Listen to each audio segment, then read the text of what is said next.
about to listen to the Dr. Daliah Show. Sassy, stimulating medical talk radio.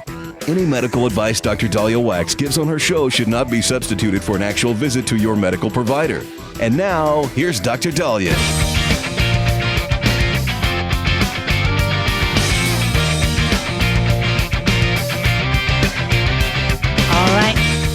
We are back on the Dr. Daliah Show. Thank you all for tuning in. 1-877-Dr. 1-877-DOCDALI. So one of our listeners asked how much it costs to get the COVID vaccine if they wanted it.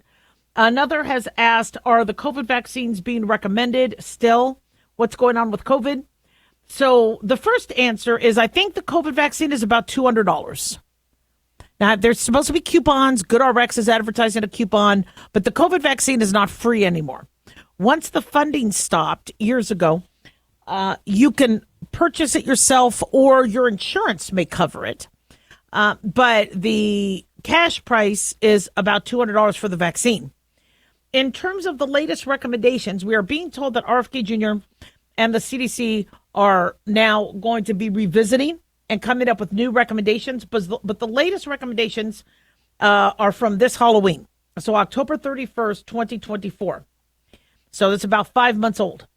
And their recent recommendations as of 2024, fall of 2024, was if you are over 65 and if you've been vaccinated, then you are recommended to still receive 2 doses of the 2024-2025 COVID-19 vaccine, whether it's the Novavax, Moderna, Pfizer, BioNTech.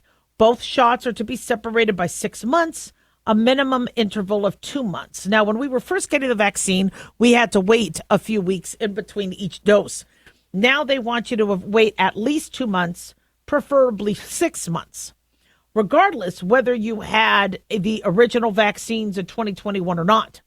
However, if you are unvaccinated and you initiate vaccination with the Novavax vaccine, you're recommended to receive 2 doses of that, followed by a third COVID-19 vaccine 6 months later. If you are 6 months or older and are moderately and severely immunocompromised, you are recommended to receive the vaccine as well.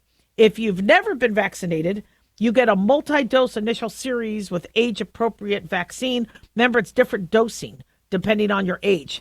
I don't know if you guys remember, we spoke about how back in 2021, pharmacies accidentally gave the wrong dose to kids because there were special vials for kids and different dosing. And that was a big cluster and a half. So it's an age-appropriate COVID-19 vaccine. You get 1 dose and you can get the second dose 6 months later. You can also receive additional doses. These are for people who are immunocompromised.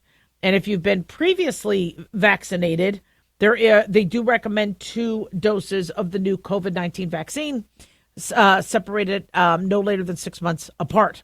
So they are still recommending it, but now they're going to look at changing the guidance. So we're being told that the CDC Vaccine Advisory Committee is meeting this week for a 2-day session to lay out the new recommendations. This is being reported by Fox News. Dr. Lakshmi Panagiotakopoulos of the CDC is expected to present guidance on the COVID-19 vaccine use for 2025-2026 and adopt a, quote, narrow recommendation for it, and only maintain this series for certain populations within these groups. When polled on April 3rd, a majority of advisors, 76%, expressed support for risk-based rather than just universal, everybody get the shot. We all saw what a cluster that was a few years back. So there's a 70-page presentation. They're outlined 3 possible policy options, shifting away from recommending annual shots for everyone over 6 months old. This is huge because parents have been freaking out that pediatric school vaccination programs are going to be mandating the COVID vaccine. And so in order for that to happen, the CDC, if the CDC is recommending everybody get the shot, then the schools recommend it. So parents want the CDC to loosen that up, where not every 6-month-old has to have that before they go to daycare or kindergarten. Currently, the recommendation is everybody over 6 months and older.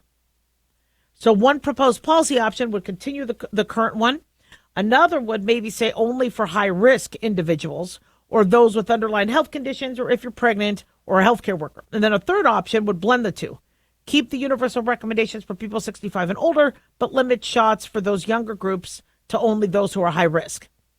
So this is very, very significant because we have been from day one suggesting that if you are going to be given a vaccine, and I'm very careful with the term experimental because the technology was not experimental. We have been using mRNA technology for a while, but the vaccine is a new vaccine. And it wasn't thoroughly vetted prior to us administering it. And then when they said, yes, everybody's 6 months old, well, parents are like, do I have to do this? Do I? And some pediatricians are like, we could wait. Some say, yeah, you have to. And it was a very confusing time and a very scary time for people. But for a school to decide what vaccinations are needed to enter school, they look to the CDC. And if the CDC says you need your MMR, you need your you need your DTP, your tetanus, your diphtheria, pertussis, you need your varicella, you need your hepatitis, you need your polio. And if they say you need your COVID, then schools take that on, saying you have to have these vaccines before you can take your kid to class. Well, why do you think so many parents have now dropped out of school and are homeschooling? And I had said this years ago, the straw that breaks the camel's back will be the COVID vaccine once they force that. Now, if you notice flu shots, it's a little touch and go with that. Not all school districts are urging flu shots. And many parents do not want flu shots mandated. I'm a fan of the flu shot, even if it's not 100% effective. At its best year, it's 60% effective. I think the flu shot is a good flu shot, but I don't think it should be mandated. So seeing that the CDC is going to now reevaluate their guidelines, this is huge. And if they do say, look, if you're at high risk, you need the vaccine, that's going to definitely free up some of the mandates for school children. 1-877-DOC-DALIAH.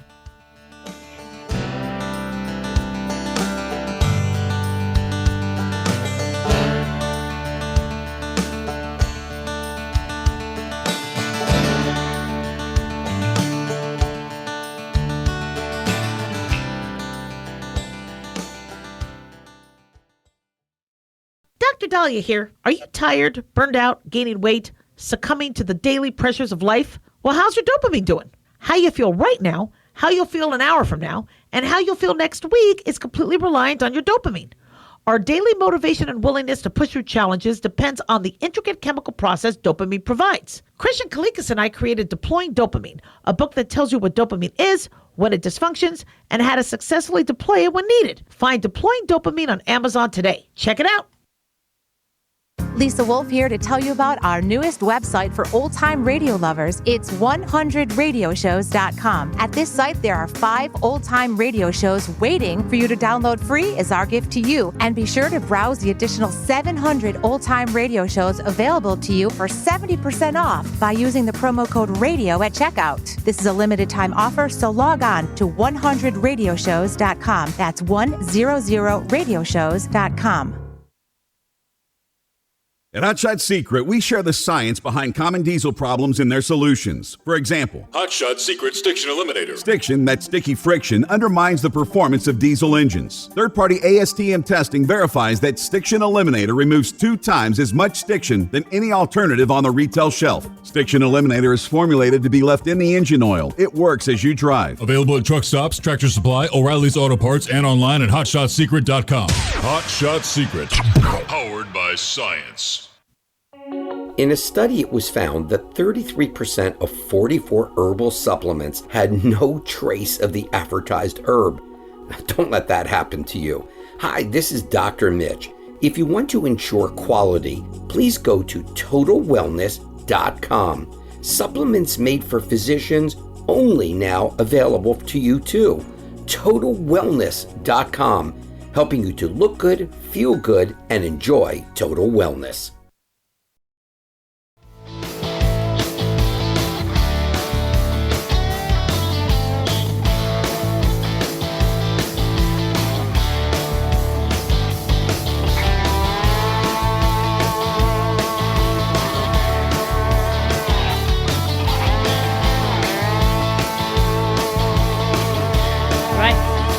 We are back on the Dr. Daliah Show. Thank you all for tuning in. 1-877 Dr. Dali, 1-877 DOCDALI. Big thanks to Talk Media Network for making the show happen. Big thanks to Daniel, our producer, and big thanks to you all for tuning in. We really do appreciate it. Don't forget to follow us on Twitter at Dr. Daliah or X, Facebook, The Dr. Daliah Show, and on YouTube. Click like and subscribe.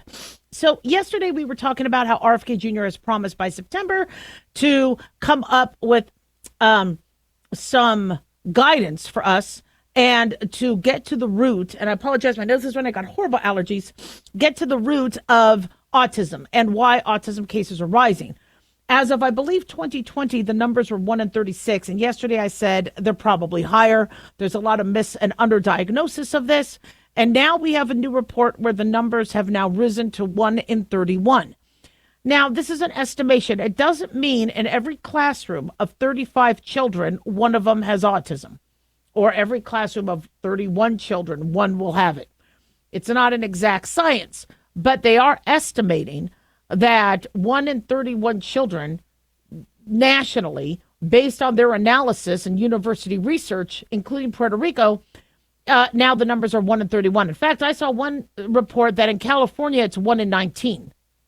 1 in 19 children have autism. It's about time somebody decides to look at this more aggressively and figure out what could be the root. We do not want to misconstrue. We do not want to misblame other issues that might not necessarily be the cause.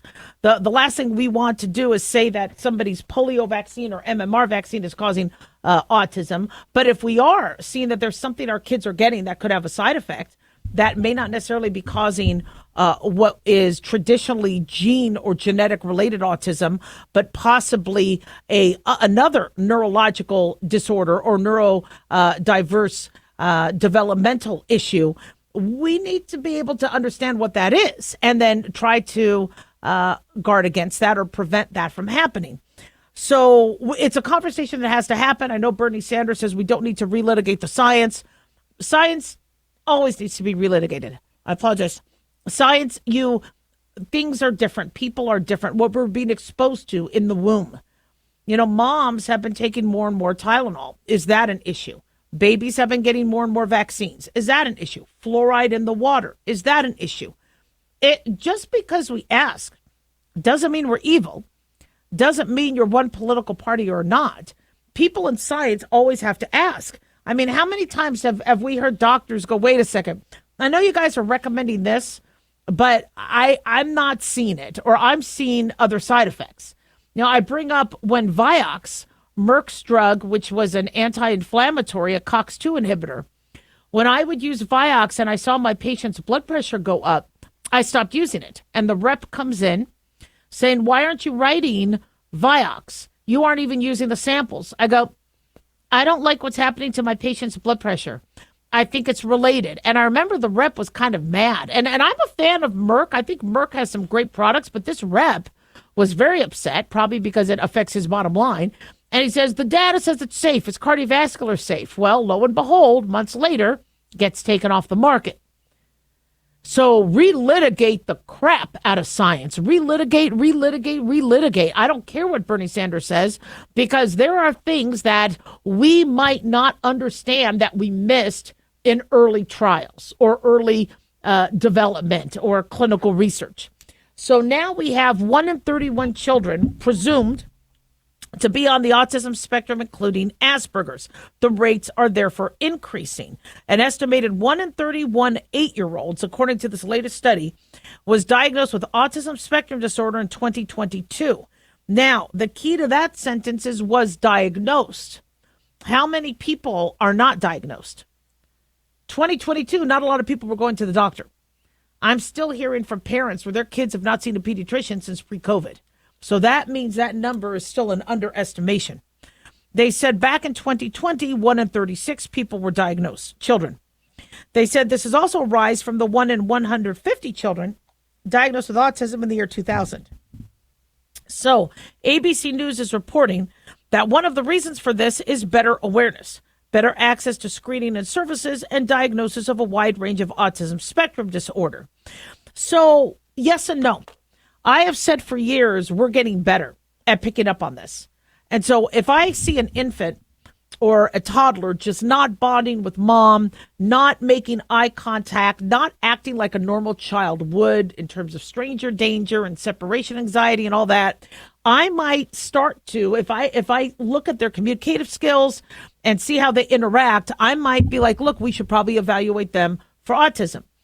But true, deep, severe, complex autism, right, would have been diagnosed without our fine, filtering, keen sense of picking up. Somebody with severe autism would not have fallen through the cracks back in 2000, back in 1990, back in 1980. A child with true autism would have been taken in early on to the doctor because the parent would say they won't go to preschool. They're not functioning well in kindergarten. They're not calling for my name. They're having trouble potty training.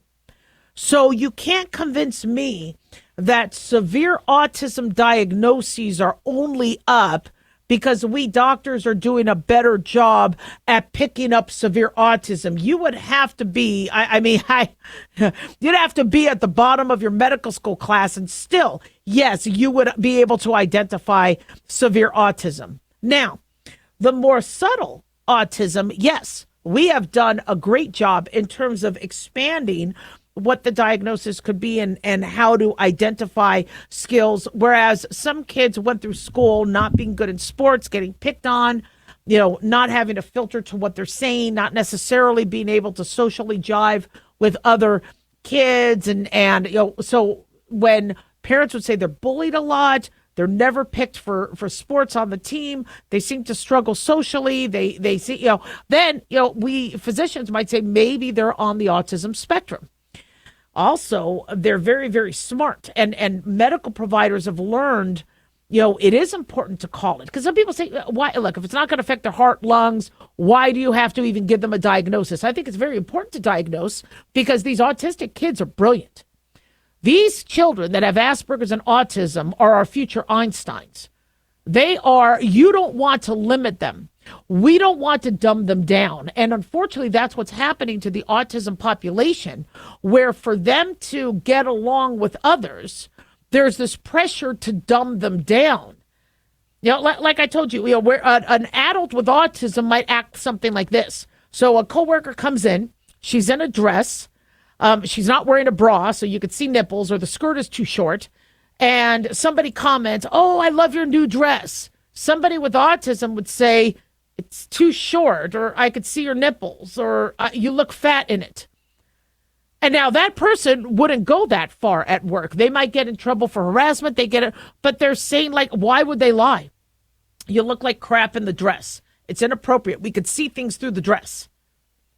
Yet in society, they would fix the autistic person. They would try to fix that person. Because if you say something like that at work, you could get in trouble. But what they were saying was the truth. But instead, in society, we lie. We white lie all the time. "Oh, you lost weight. Girl, you lost weight." No, she didn't lose any weight. You're just saying that because you can see she's busting out of her pants. But you're trying to be nice. So society is rewarding the liars, the people that are trying to blend in and make everything copacetic with other people and harmonize. And they're punishing the people who are like, "You, I could see your butt crack. Why? That's a horrible outfit." The people who are speaking the truth are the ones that get in trouble. And so that's why some of these kids, they don't do well. They might sit in class, go, "Boring." The teacher's like, "Say what?" "This is boring." They may be bored. Maybe it's because they're too smart for it. Maybe because the teacher isn't teaching. But in society, we learn you can't say that. You can't always say what you think. You can't be what would be perceived as rude. So if RFK Jr. and the CDC wants to look at why ASD is now 3.4, why we are having such a spike in it, they should. It is more prevalent in boys than girls. And depending on where the rates, apparently, depending on where you live, in Texas, they have 1 in 103, 1 in 103 in terms of prevalence, whereas in California, 1 in 19. Now, is that because of access to services? Is it because those providers are more aware? I'm not sure. But the report did have limitations. The data came from 16 research universities and institutions across 14 states and Puerto Rico. Might not be nationally representative, but the truth of the matter is the numbers are rising. So let's get down to business. Why are they rising? Let's figure out what it is that kids are being exposed to, either in the womb or genetically or outside the womb. 1-877-DOC-DALIAH. Don't go away.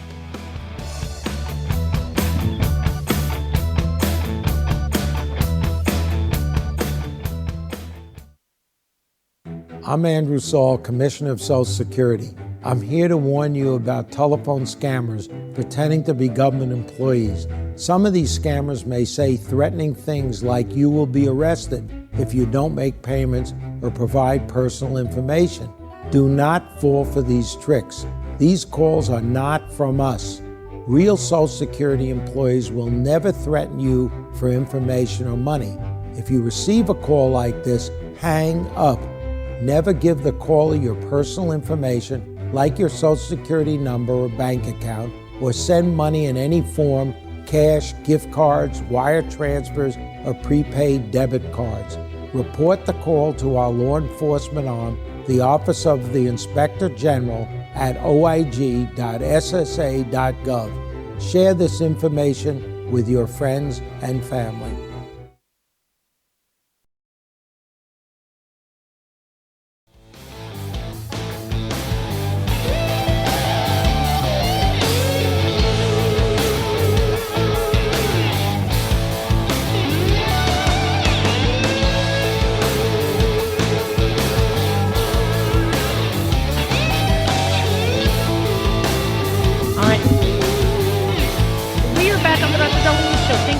Tuning in, 1-877-DOC-DALIAH, 1-877-DOC-DALI. So how old is too old to have babies? Well, in a female, nature dictates that. If she's able to ovulate and release eggs from her ovaries, and she is able to maintain the hormones necessary in her uterus to carry the kid, then and if she gets pregnant and holds on to the pregnancy, then she's that age gets determined by when women can't do that anymore.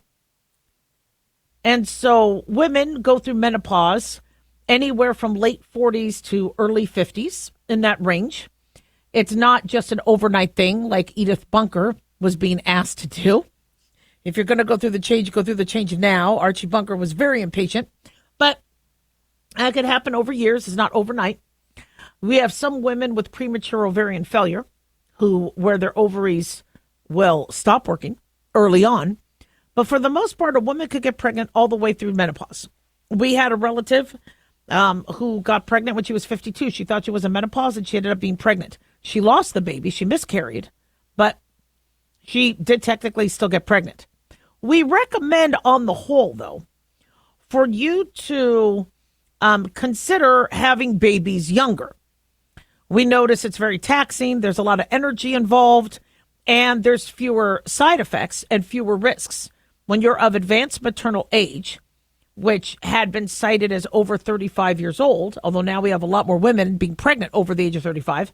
But if your first baby happens after the age of 35, there is a higher risk of there being issues during the complications during the pregnancy, complications that could affect mom, complications that could affect baby.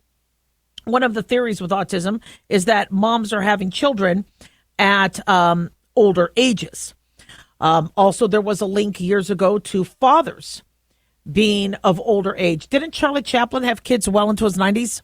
So there have been studies looking at advanced paternal age also being linked to autism and the genes. But one report, according to the CDC, says more babies have been born to women over 40 than teens. For the first time in U.S. history, teen pregnancy is dropping. Hallelujah, praise the Lord. Last thing we want are unintended pregnancies in young children who are not equipped to be able to handle it, and then feeling like the only thing they could do is abort it, which is, it's tragic on all counts. We want to be there with birth control, be there with education, and to teach people about how to avoid unprotected sex.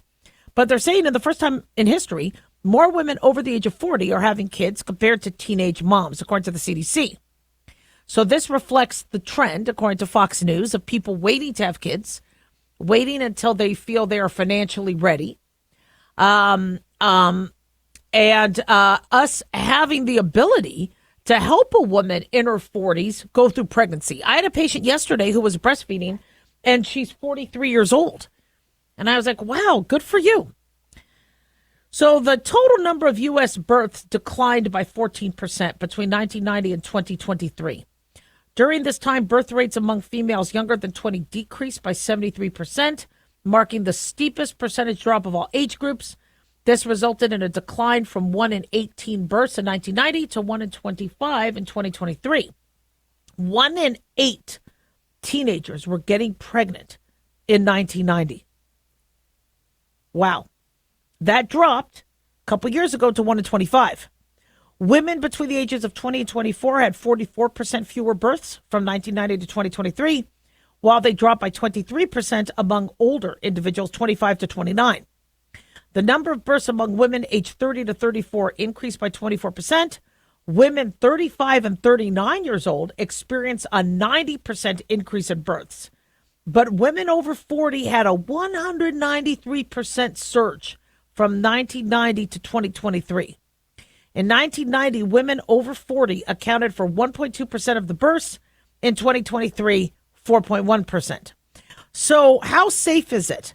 Well, if they have good obstetrical care, good nutrition, the ultrasound technology, all the technology we now have to keep an eye on the baby and the amniotic fluid, and there's a lot we can do. And yes, older women can have children. I mean, in the olden days, you were a grandma in your 40s. Now there are first-time moms. Why? Well, I think a lot of individuals, who were college age and they had student loans and were trying to build their career, in the 90s, 80s and 90s, the careers for women soared and opportunities opened up incredibly. And it's really hard to stop your career to have a child. For me, we really actively had to inject, our desire to start having a family then and now. And so I got pregnant on purpose when I was 28 because I knew once I opened up my practice, it would be too hard or financially to stop. I'm like, while we're poor, while I'm still a resident, while I have, good health insurance, let's get pregnant now. So I had my first baby when I was 28 and my second when I was 30. And that wasn't considered advanced maternal age, but I got to tell you, I did have some complications. We had low oligohydramnios, which is low fluid. I had to give birth to one early because he stopped growing. And so luckily both boys made it and they're healthy boys. But, it was, the first chance for me to even try was when I was in residency after years of college and medical school. So I think a lot of individuals in the 90s and 2000s and 2000 teens, they start their career, they're trying to pay off their student loans. And then now they're at a point where they're like, okay, I really wanted to have kids. And good for them. I think having kids was probably the most meaningful things I could have ever done by the grace of God. And I'm so grateful. It's the biggest gift I could have ever imagined. Yeah. And I hope I did God right and I raised my kids well. But we do have the ability to help people have babies when they're older. But I do have to tell you, the younger you are, the easier it is. Not only in terms of going through the pregnancy and the labor, but also raising them. So my mother had a child when she was 42. Now, it was her fourth child, not counting any miscarriages she had. But and that child was raised differently than my brother's, older siblings and myself. When parents are younger, they could go to the games, they could chase after you, they could teach you how to ride a bike.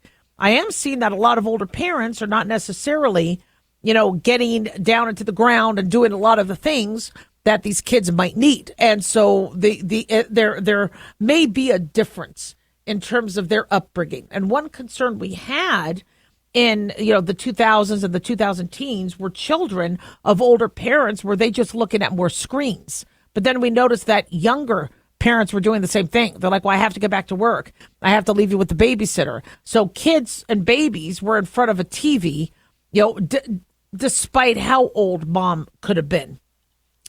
But, being younger does allow you a lot more opportunities to be able to, be more active with the child and getting up in the middle of the night, et cetera. In my 40s, waking me up in the middle of the night, would not have been as easy as it was in my 20s. So for those of you who are in your 30s or 40s, don't let the advanced maternal age scare you. Have a discussion with your medical provider. You might need to be under the care of a high-risk obstetrician. They call them high-risk obese, who are specialists in maternal fetal medicine. And they could guide you on the risks. They'll, start you on your prenatals, make sure your folic acid levels are good.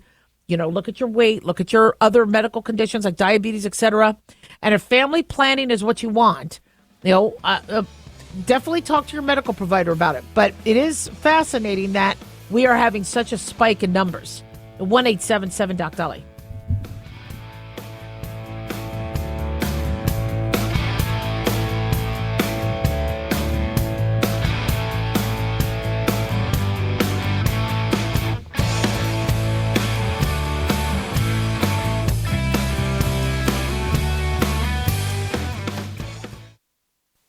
We, the people, are guaranteed 5 freedoms in the First Amendment. Freedom of speech. Freedom of religion. Freedom of the press. Freedom to peaceably assemble. Freedom to petition the government. Only the United States has these 5 freedoms so simply bound together and guaranteed. Think first. Learn more at thinkfirstamendment.org.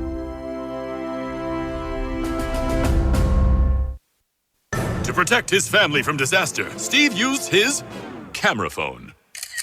By taking pictures of his important documents, Steve can always have them stored online. Learn more simple disaster prep tips at ready.gov. A message from FEMA and the Ad Council. Millions estimate their benefits online, so they can do what they want offline. Social Security, securing today and tomorrow.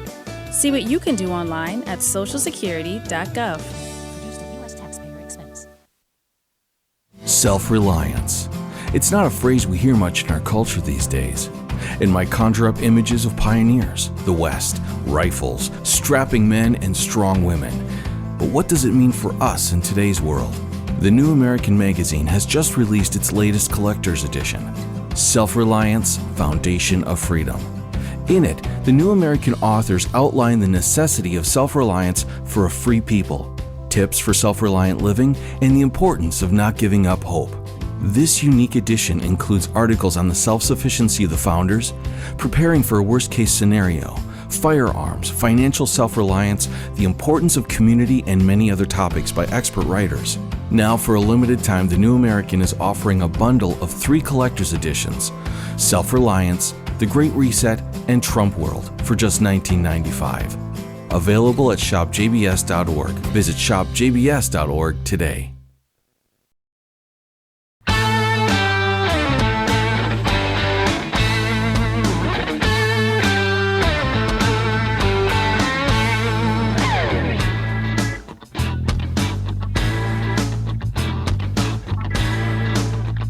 All right, we are back on the Dr. Daliah Show. Thank you all for tuning in. 1-877-DOC-DALIAH, 1-877-DOC-DALI. All right, so what you're going to see is the media manipulate, all right, what's going on with Harvard and these research organizations. So as you all know, President Trump has said, if you don't get your act together and you don't allow all your students freedom to learn and free to not be assaulted or intimidated or the inability to go to class where Jews were told to stay home because the university could not fend for their safety or guarantee their safety. President Trump said, we're freezing funds. All right. Why would you get federal funds? You have $1 million, you have endowments. Well, the response to that from Harvard and other universities and even Obama was, they need money, and they need money for grants. Okay, first of all, these institutions don't necessarily need money. Okay, they have a lot of money. Okay, they're charging their students tens of thousands of dollars. They have endowments, they have donors, they have, but I understand we do fund research at these institutions. And when you hear what Obama and Yale and teachers are requesting, that all students have access to a learning environment, you're thinking that they're actually agreeing with those of us who want an end to anti-Semitism. We want Jewish students, or any student who wants to grieve for the loss of the hostages and the babies beheaded, to have access to the classroom. But instead, no, it's the other side they want to protect. Well, they need to have the ability to assemble and have freedom of speech. And honestly, guys, this is really fixable. This is really a lot easier than it is. The reason why Trump wants to limit funding, one of the reasons, is students are in class when some of these protesters are barging into class, interrupting their class, handing them flyers. Okay, that's not allowed. But, they're Jewish students. And, okay, that just doesn't happen. I don't care. Sorry, it's wrong. All right? Students being blocked from going to buildings, to campuses. Okay, how is that, protecting the rights of students when you're not allowing them to go to class? So I'm really confused that you have all these other academicians being on the other side where the protesters should be able to block them. I thought if you're a professor, you are there so all students have access to education. So I'm a little confused why this isn't 100% bipartisan, where if you are blocking students from learning, you're interrupting their class with protests, and you're preventing them from going to class. One teacher, I guess, had to pee on herself because she was blocked in during one of these protests. This should be a no-brainer. 100% of people should agree that if you're for equal rights, okay, constitutional rights, that all students should have access to be able to learn in a non-harassing environment. Now, these campuses can very easily solve this, and some campuses have. Many campuses have an area where you could hold your protest and do your peaceful assembly. It's over there. It's not going to interfere with the walkways. It's not going to interfere if an ambulance has to come in, if there's a medical incident in one of the buildings. It's not going to interfere with the professor trying to get to class or a student getting to class. And it's in a nice open area where everybody could see. You could invite the media. There is an area for assembly. But it doesn't interfere with anybody trying to park, go to class, go to their dorm, go to sleep at night. It's really that simple. But no, they want it to be, we should be able to be in front of this building or block this bathroom, or we should be able to go into this classroom and disrupt the learning. Well, no. That is not guaranteed. That is not guaranteed under First Amendment rights. You want to assemble, here is the area where you could assemble. It's huge, it's nice, it's open where people can see. You have an area to assemble. Most colleges have this. But if you want to pick and choose an area that now blocks people just trying to get to class, and then you're harassing them because they're wearing a kippah or a yarmulke, no, that's not tolerated. So the argument people are making is now, despite that, even though you could very easily assemble in other places on campus, the argument they're now making is, well, all this funding is going to stop research. We are doing research at these universities. Well, first of all, if a university is anti-Semitic, and I'm not accusing any one particular university of being anti-Semitic, but if you have a university of professors and academicians and scientists who think what has happened on these campuses is okay, do we really want the science coming from there? that means there's a bias. There's a pretty significant bias. If you are doing research at an institution that is preventing some students from learning in class or some students from getting to that lab, then that research is contaminated. The reason why we use academia for a lot of our research is because there's a trust that these are institutions that are open to all minds of people of all race, color, creed, and that the work is being done by a representative population of individuals, and that they are not using bias. Everybody has a chance to learn, participate, and if there is something that might not necessarily go with their theory, they are going to have the integrity and the ethics to report that. And if their research got contaminated, the research got contaminated. That you are going to be ethical and you are going to do things correctly. Well, if a research lab is operating on a campus that is not allowing certain demographics of students to come on, do we really want that entity doing the research? Are they up to a strong enough ethical code? So I don't want to see research halted if it's good research. But what I don't understand is why these colleges or these universities are really struggling with the recommendations of our current administration to not have anti-Semitism. Now, I don't want hate speech at these assemblies. If you are in the assembly area, I don't want hate speech. I don't want anybody feeling like they are going to, be fearful of going to school, going to class. We don't want to see any anti-LGBTQ. We don't want to see any racist, bigotry, anti-Semitic. Peaceful assembly is peaceful assembly. If you want to protest something, our Constitution gives us the right to protest. But we are not to hurt other people in that process. And Harvard could very easily say, look, we have a peaceful assembly area for people. We are going to make sure nobody feels blocked, harassed. All students have access. If Harvard doesn't do that, then anybody who feels slighted by that should flip and leave Harvard and leave Harvard now. And Harvard should give them their money back. And in fact, they should probably be sued.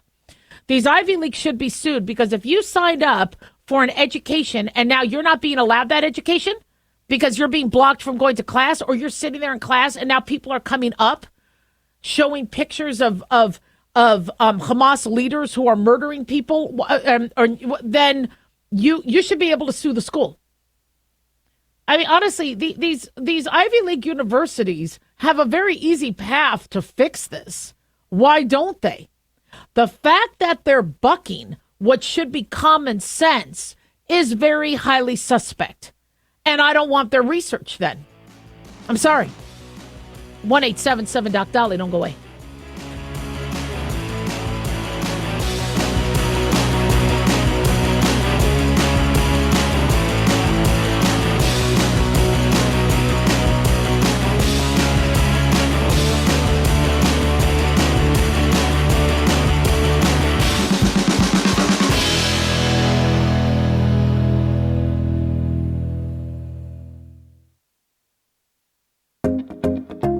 Did you know that healthy arteries make a gas? Yes, actually 3 known gases. Hi, I'm Dr. Mitch, and nitric oxide is a gas that's readily made all day long to keep our arteries open by relaxing the blood vessel walls. By doing this, our circulation is increased, bringing blood, oxygen, and nutrients to every part of your body. Both age and poor diet can lead to a loss of this precious gas, and in turn, blood pressure can go up, energy can go down, and you can get tingling in your hands and feet. Well, our product, Ultimate Nitric Oxide, can easily help fix this lack of nitric oxide. Go to TotalWellness.com. That's TotalWellness.com, where we are helping you to look good, feel good, and enjoy total wellness.